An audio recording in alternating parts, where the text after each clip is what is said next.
Emma sat in her quiet apartment, staring at the empty walls round her.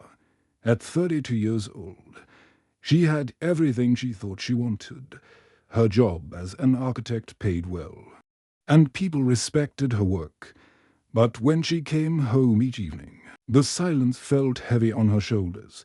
She would eat dinner alone, watch television alone, and go to bed alone. Her grandmother Rose had been the only person who truly understood her. They would spend hours together, drinking tea and talking about everything and nothing. Rose always made Emma feel loved and important.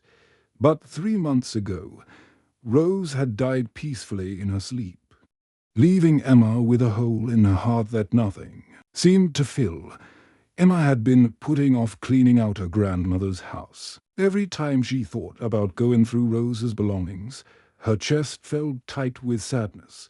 But the house needed to be sold, and Emma knew she could not wait any longer. On a cold Saturday morning, she drove to the small house where her grandmother had lived for 40 years. Walking through the front door felt strange. The house still smelled like Rose's lavender perfume and the lemon cookies she loved to bake. Emma touched the old furniture gently, remembering all the times she had visited as a child.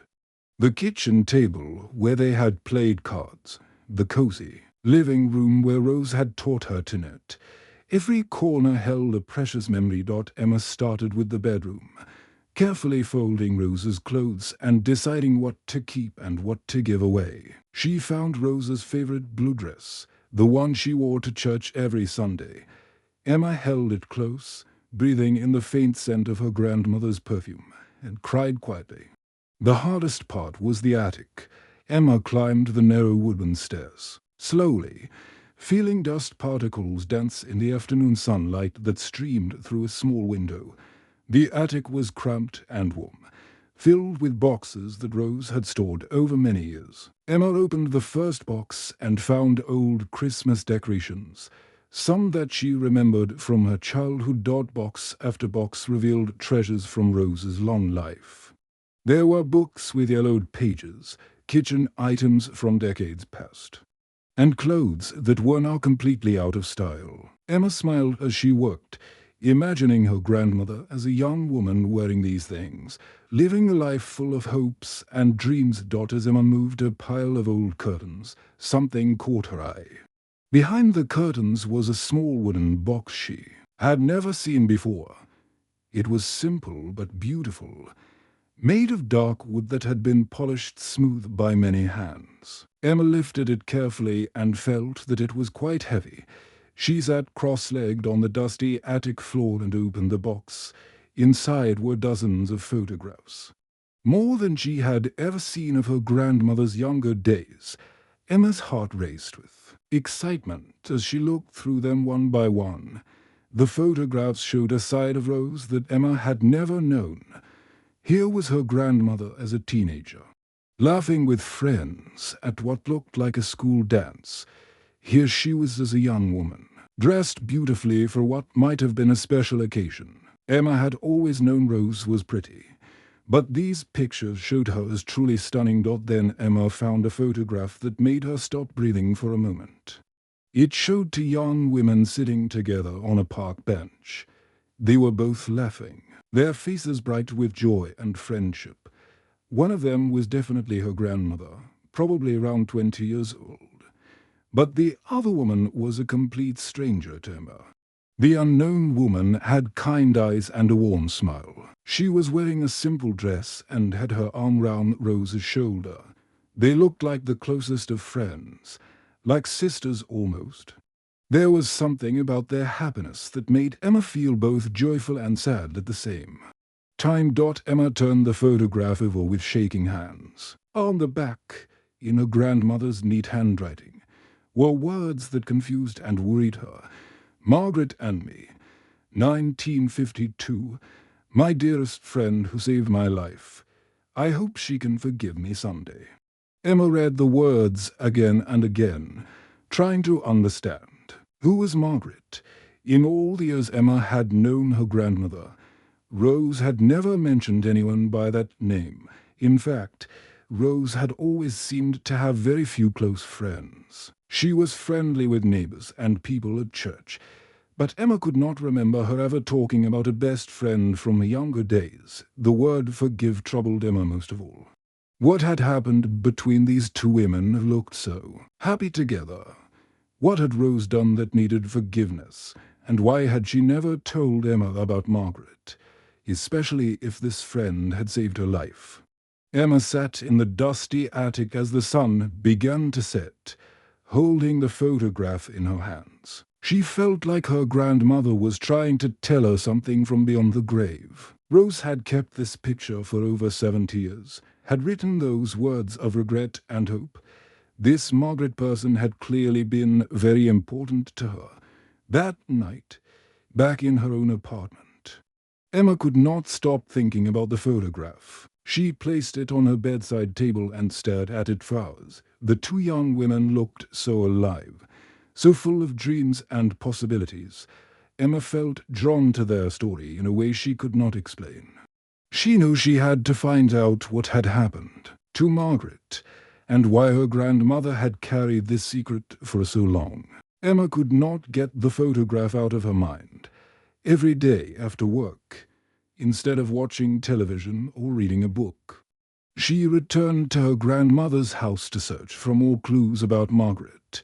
She went through every room carefully, opening drawers that had not been touched in years and looking behind furniture for hidden treasures. The living room revealed nothing new, just old bills and grocery lists in Rose's familiar handwriting. The kitchen drawers held recipes and shopping coupons, but no mention of Margaret.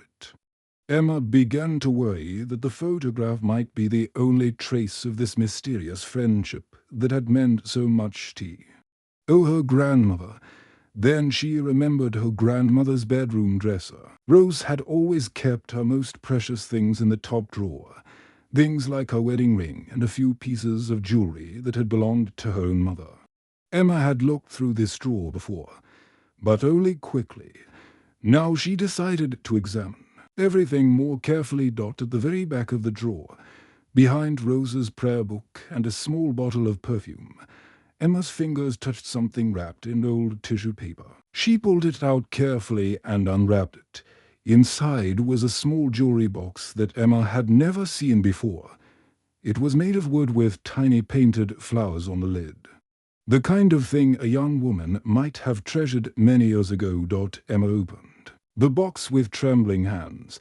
Inside was a pair of simple earrings and a brooch shaped like a bird. But underneath these items, Emma found what she was looking for. There was a small bundle of letters tied together with a faded blue ribbon. The ribbon was so old that it felt fragile in Emma's hands, like it might fall apart if she was not careful. Emma sat on her grandmother's bed and untied the ribbon slowly. There were 12 letters in total, all written on thin paper that had turned yellow with age. The handwriting was her grandmother's, but it looked different from the later writing. It was more careful, more formal, like someone who was still learning to write letters properly. The first letter was dated March 15, 1951. Emma began to read, and soon tears were streaming down her face. The letters told a story of friendship that was more beautiful than anything Emma had ever imagined. The first letter described how Rose and Margaret had met at Thompson's factory, where they both worked making clothes. Margaret had just arrived from Ireland, scared and homesick. She barely knew anyone in England and could hardly understand the local accent. The other workers sometimes made fun of her Irish way of speaking, which made her feel even more alone. Rose had noticed Margaret crying during her lunch break on her second day at work. Instead of ignoring her like the others did, Rose had sat down beside her and offered to share her sandwich. From that simple act of kindness, a deep friendship had grown. The letters described their daily lives in detail. They walked to work together every morning, talking about their dreams and fears. Margaret told Rose about the green hills of Ireland and how much she missed her family. Rose told Margaret about losing her parents in a car accident when she was only 18, and how frightened she felt about facing the world alone. In one letter, Rose wrote about their biggest dream. They wanted to save enough money to open a small bakery together. Margaret knew how to make the most wonderful Irish bread and cakes, recipes that had been passed down in her family for generations. Rose was good with numbers and could handle the business side of things. They spent hours planning their bakery, deciding what they would call it and how they would decorate it. The letters also revealed how much they had helped each other through difficult times. When Rose's landlord tried to throw her out of her tiny apartment because she could not pay the rent, Margaret had insisted on sharing her own small room. When Margaret got sick with pneumonia and had to miss 2 weeks of work without pay, Rose had given her all of her savings to help with medical bills and food. But the most touching part was a letter Rose had written after her darkest period. She had fallen into a deep sadness after her parents died, feeling like she had no reason to continue living. Margaret had stayed with her every evening for months, talking to her, making her eat, forcing her to get out of bed each morning. "You saved me from despair," Rose had written. "Without your friendship, I would have given up on everything. You are the sister I never had, and I love you more than words can say." Emma cried as she read these words, understanding for the first time how lonely her grandmother must have been before she met Margaret, and how precious their friendship had been. But then something changed in the letters. The last few were different. Full of pain and confusion, Rose wrote about meeting a man named James at a church dance. Emma realized this was her grandfather, though she had never heard the story of how her grandparents met. Rose described falling in love with James, but also her fear about how this might change her friendship with Margaret. The final letter was the most heartbreaking. Rose wrote about having to make an impossible choice, about people who did not understand their friendship, and about how sorry she was for the pain she was about to cause. "I am so sorry, my dear friend," the last letter said. "I hope someday you will understand that I never wanted to hurt you. You will always be in my heart." Emma stared at the letters, trying to understand what had happened next. Why had Rose felt she had to choose between love and friendship? What had ended this beautiful relationship so suddenly and painfully? She knew there was only one way to find out. She had to find Margaret. Emma stared at the piece of paper on her bedside table every morning when she woke up. Written in her own handwriting were the words Margaret O'Connor and a phone number.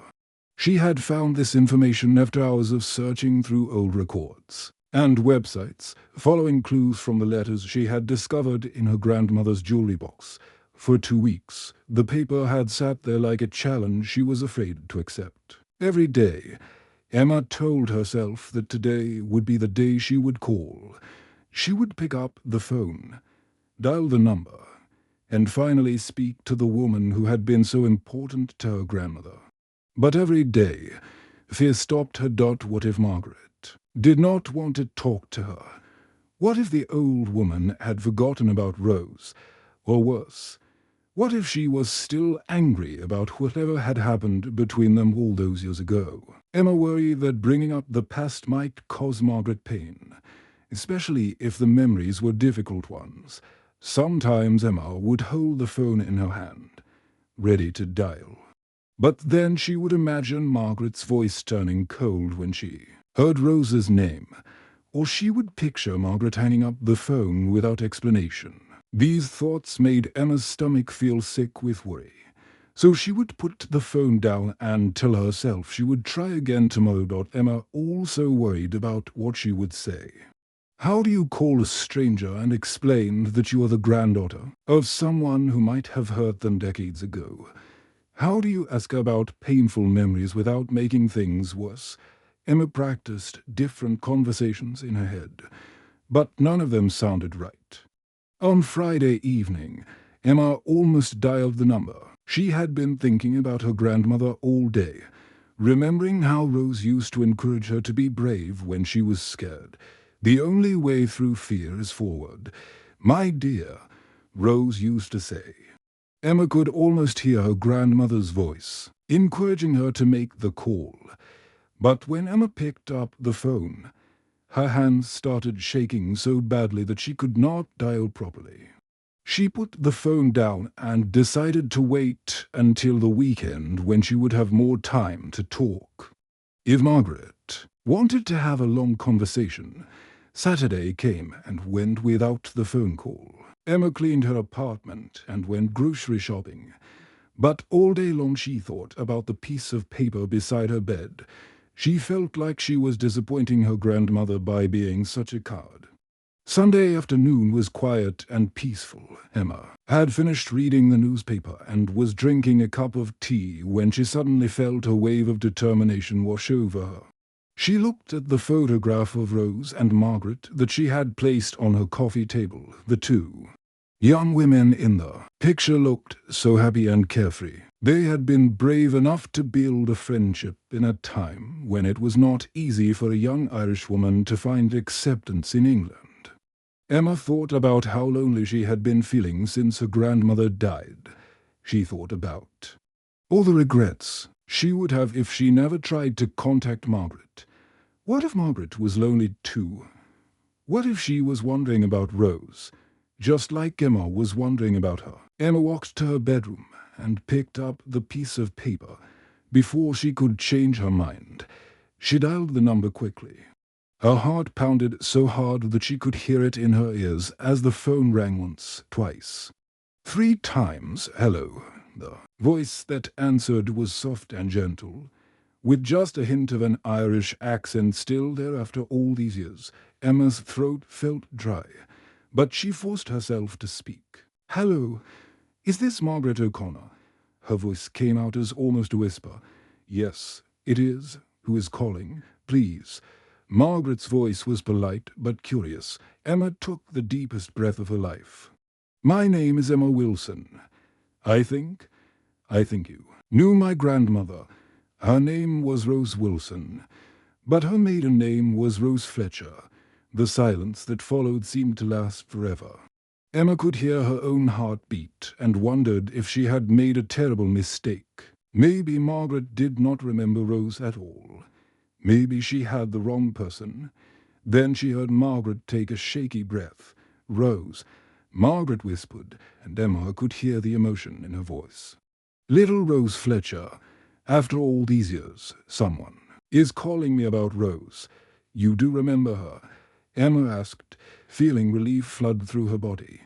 Margaret's voice became stronger, filled with warmth. "Remember her, child. Not a single day has passed in 70 years that I have not thought about your grandmother. She was my dearest friend, my sister in every way that mattered. She was the most important person in my life for several years. How is she? Please tell me she lived a good life." Emma felt tears start to form in her eyes. She had not expected Margaret to sound so loving when she spoke about Rose. "I am so sorry to have to tell you this, but she passed away 3 months ago. She died peacefully in her sleep." Emma heard Margaret begin to cry softly on the other end of the phone. For a moment, neither of them spoke. "I always hoped I would see her again someday," Margaret said finally. "I always wondered if she ever thought about our friendship, or if she had forgotten all about the Irish girl she once knew." "She never forgot you," Emma said quickly. "I found letters and a photograph when I was cleaning out her house. She kept everything that reminded her of you." Emma had never felt so nervous in her entire life. She stood outside the red brick building with a sign that read Sunshine Manor Care Home and tried to calm her racing heart. In her hands was a small brown suitcase that contained all the photographs and letters she had found in her grandmother's house. She had spent the last 2 weeks since her phone call with Margaret thinking about this moment. The train journey from London to Manchester had taken 3 hours, but it felt like the longest trip Emma had ever made. She had stared out the window at the countryside rolling past, wondering what Margaret would look like now and whether they would have anything to talk about. Would Margaret be disappointed when she met Emma in person? Would the meeting be awkward and uncomfortable? Emma took a deep breath and walked through the front doors of the care home. The reception area was bright and cheerful, with yellow walls and comfortable chairs. A friendly woman behind the desk smiled at her. "I am here to see Margaret O'Connor," Emma said, her voice still shaking slightly. "She is expecting me." "Of course, dear. Margaret has been so excited about your visit. She has been talking about it for days. She is waiting in the common room just down that hallway." Emma followed the woman's directions and found herself in a large, sunny room with big windows that looked out onto a garden. There were several elderly people sitting in chairs, some reading books, others watching television or talking quietly with visitors. In a chair by the largest window sat a small woman with white hair pulled back in a neat bun. She was wearing a blue cardigan and a simple skirt, and she was looking toward the door as if she had been waiting and watching for someone to arrive. When Emma saw her face, her breath caught in her throat. Those were definitely the same eyes from the old photograph, still bright and intelligent, still kind and warm. Margaret saw Emma at the same moment, and her face lit up with a smile that transformed her entire appearance. She started to stand up, and Emma hurried across the room to meet her. "You must be Emma," Margaret said, reaching out with both hands to take Emma's.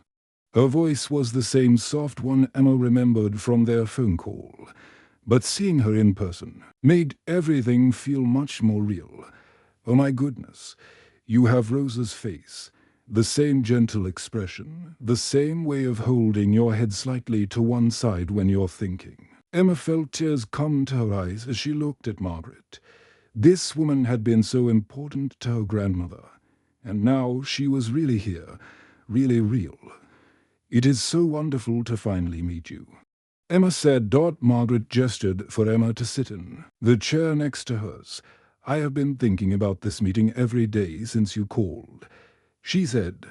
"I could hardly sleep last night. I kept imagining what it would be like to see someone from Rosa's family, to hear about her life." Emma placed the suitcase on her lap and opened it carefully. Inside, wrapped in tissue paper, were all the photographs she had found in her grandmother's attic. She had also brought the bundle of letters tied with the blue ribbon. "I brought some things I thought you might like to see," Emma said, lifting out the first photograph. It was the one that had started everything, the picture of Rose and Margaret sitting on the park bench, laughing together in the sunshine. Margaret's eyes filled with tears when she saw it. She took the photograph with trembling hands and stared at it for a long moment. "I remember that day so clearly," she said softly. "It was a Sunday in May, and we had just gotten our first wages from the factory. We felt so rich and so free. We bought ice cream and sat in the park talking about all the places we wanted to visit someday." Emma showed her more photographs, pictures of the two friends at work, walking down streets that no longer existed, dressed up for special occasions that had happened 70 years ago. With each picture, Margaret shared a memory, bringing the past to life in ways that made Emma feel like she was getting to know her grandmother as a young woman for the first time. "We were so young," Margaret whispered, touching one of the pictures where both women were wearing their best dresses and smiling at the camera. "We thought we could conquer the world together. We had so many dreams and plans." Then Emma showed her the letters. Margaret read each one slowly, sometimes smiling at happy memories, sometimes crying as she remembered the pain that had ended their friendship. After she finished reading the last letter, Margaret was quiet for several minutes. She looked out the window at the garden, where spring flowers were beginning to bloom. "I need to tell you the whole truth about what happened," Margaret said finally. turning back to Emma. For many years, I blamed your grandmother for choosing her future with James over our friendship. I was angry and hurt, and I convinced myself that she had betrayed me. Margaret paused, choosing her words carefully. But as I got older, I began to understand that Rose was in an impossible situation. James's family made it clear that if she continued to be friends with me, an Irish immigrant girl with no money or social position, they would not welcome her into their family. In those days, a woman needed a good marriage to survive. Without a husband, she could end up poor and alone for the rest of her life. Emma listened carefully as Margaret continued. Rose tried to explain this to me. She begged me to understand that she could find a way to maintain our friendship secretly, even after she married James. But I was young and proud and hurt. I told her she had to choose between James and me. When she chose him, I left Manchester without even saying goodbye properly. I never gave her the chance to work out a solution.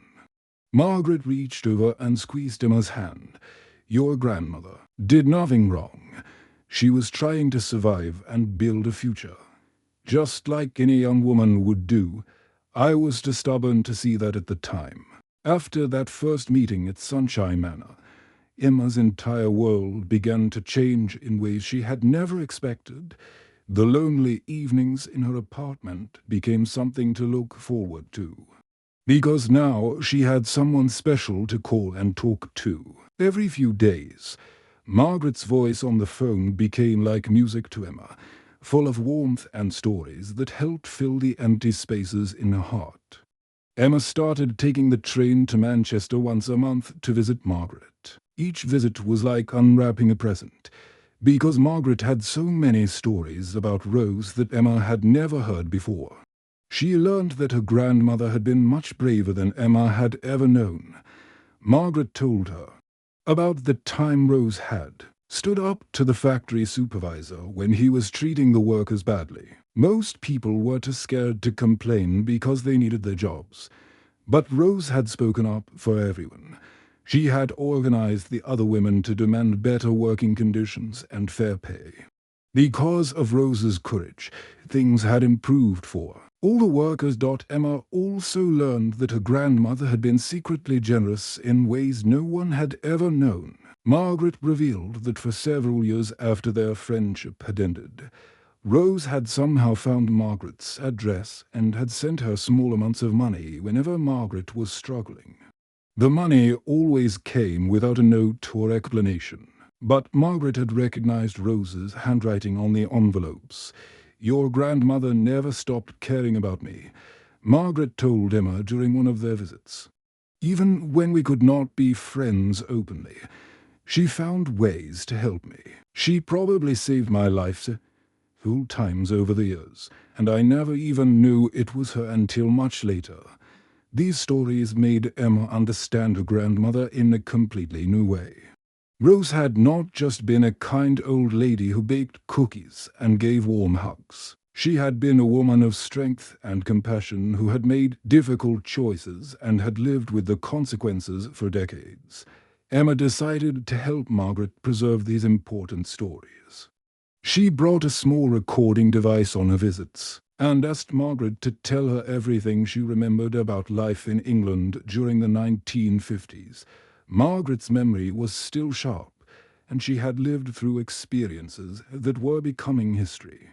Together, they created a book about what life had been like for immigrants who had come to England looking for better opportunities. Margaret told stories about the challenges she had faced, the kindness she had received from people like Rose, and the determination that had helped her build a new life in a foreign country.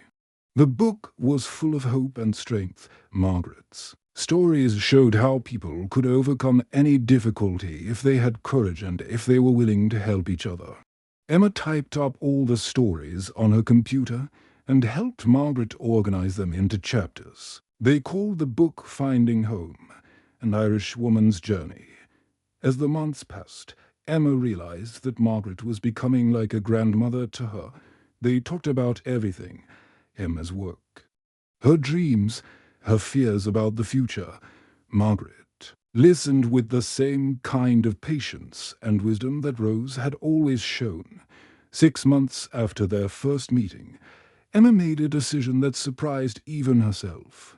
She began looking for care homes in London that might have space for Margaret. Emma wanted to move Margaret closer so they could spend more time together. When Emma suggested this idea, Margaret's eyes filled with happy tears. "Are you sure, child?" she asked. "I do not want to be a burden to you." "You could never be a burden," Emma replied. "You are family now. You are the connection to my grandmother that I never knew I needed. And you are also becoming someone very important to me in your own right." Emma found a lovely care home called Rosewood Gardens, only 20 minutes from her apartment.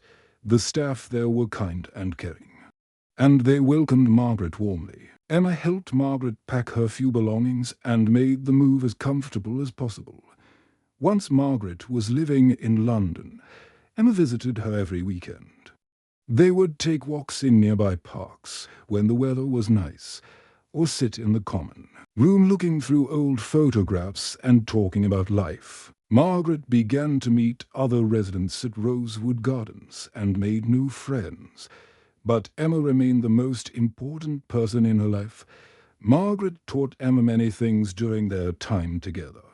She showed Emma that it was never too late to heal old pain or to forgive people who had hurt you. She demonstrated that loneliness was not something people had to accept as permanent. If you were willing to open your heart and reach out to others, you could create the loving relationships you needed. Emma learned to be more social and to make new friends. She joined a community group for people interested in local history. She started inviting colleagues from work to have dinner at her apartment. For the first time since her grandmother's death, Emma's life felt full and meaningful. Margaret lived in London for almost 2 years, and they were 2 of the happiest years of Emma's life. Margaret's health was generally good for her age, but she was 93 years old, and Emma knew that their time together was precious.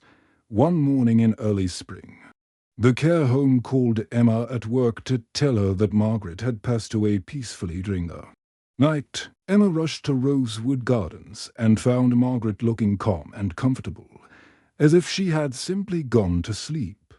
Beside Margaret's bed was an envelope with Emma's name written on it in Margaret's careful handwriting. Inside was a letter that Emma would treasure for the rest of her life. "My dear Emma," the letter began, "your grandmother did save my life, not just once, but many times over the years. She taught me about love and sacrifice, about making difficult choices and living with them bravely. The pain of losing her friendship taught me to treasure every connection I made after that. And now, through you, I have learned that love never really ends. It just finds new ways to grow and touch new hearts. Take care of your heart, child. Fill it with the connections that matter. That is how we honor those who came before us." Emma kept the original photograph of Rose and Margaret on her desk at work. Whenever she felt lonely or scared about something, she would look at those 2 young women laughing together in the sunshine. The picture reminded her that every ending could also be a new beginning, and that every loss could lead to a different kind of love if you had the courage to look for it. The photograph that had made her call Margaret had given Emma the greatest gift possible. It had taught her that we are never truly alone when we have the courage to reach out and connect with the people around us.